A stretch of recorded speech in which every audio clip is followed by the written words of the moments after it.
বন্ধুরা, তোমরা কারা কারা পনির টিক্কা পছন্দ করো আমাকে অবশ্যই জানিও।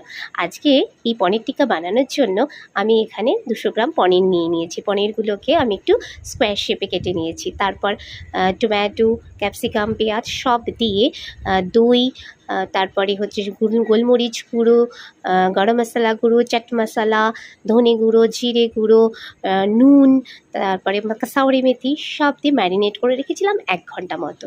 তারপর মাইক্রো ওভেনে দিয়ে দিয়েছি। মাইক্রো ওভেনে বোথ সাইড হতে 20 to 30 মিনিটস আমার লেগেছে। তোমাদের এটা কম বেশি হতে পারে।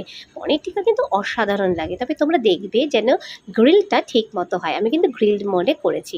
তোমরা ওভেনে চাইলে ওভেনেও করতে পারো। পনির টিক্কা কিন্তু একটা দারুণ স্ন্যাক্স হিসেবে খেতে পারো তোমরা ইভিনিংয়ে।